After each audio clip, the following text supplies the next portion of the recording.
Okay, so that was, I guess, like a short burst of like at least effort you had to put in, because otherwise you wouldn't be where you are at this point in life.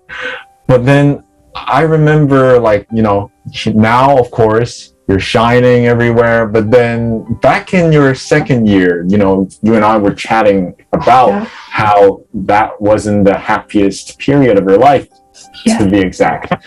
Like you were really busy, right? Like, yes, I was really busy.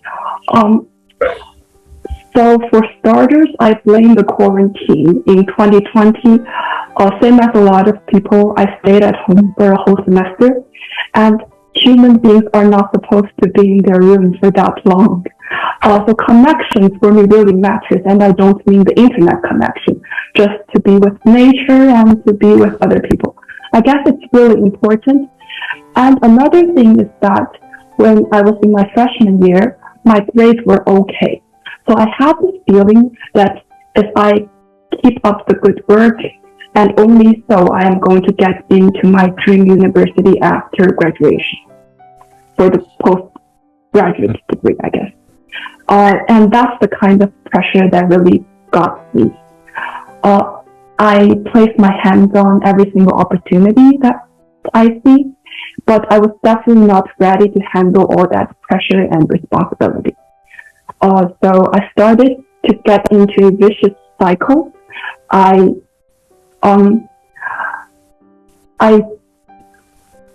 During the day, I cannot finish all the work, so I went to bed very late, roughly 3 or 4 hours a night of sleep.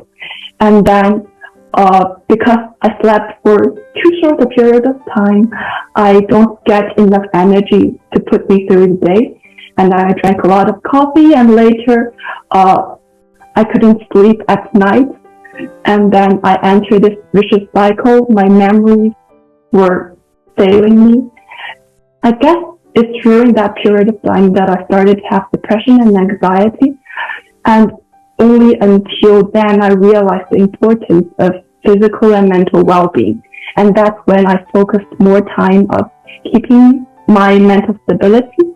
And and I guess later what's changed is that I am more content about myself. I have so much more than what I can wish for, and I completely gave up on wanting more.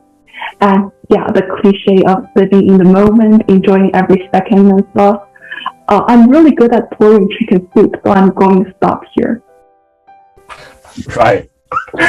But I think people actually need that chicken soup that you're talking about. So, is there any, right, so please go on with your chicken soup that you were going to talk about. Okay, so I guess we only live once, right? So, whatever happens after we die, nothing will ever matter. So, what actually matters nowadays is what we experience. And that's why I decided to live in the moment and enjoy everything that I see. I guess I already have more than I need. So it's like the opportunity for me to be a conscious being is so important, and comparing it to other things like achievements, the other things don't really matter. So if I enjoy my presence on the earth as a conscious human being, I guess that's enough for me. So achievement and other things, I guess that's at the end of the day, it won't really matter. But if I have the opportunity to make the world a better place, because not everyone is a winner in the birth lottery. If I get the chance to help others and make the world a better place, I guess it will also be very important. And that's probably what I want to do in the future. Right. So, well, with that said, actually, could we touch on talk about your future a bit then? Like, talking about, you wanting to spread this, I guess, message to everyone. Yeah. So do you have any, plans for the future? I mean, we're all young. We're all pretty young, but we're also pretty old at the same time. Yeah. We're about to graduate, one graduate degree. So yeah. So what's it gonna be like for you going forward? I think there are lots of possibilities. I'm now trying to take the LSAT, and I'm trying to further my study in the States with a JD degree. But that is only one of the options. I'm not limiting myself to this super difficult option only.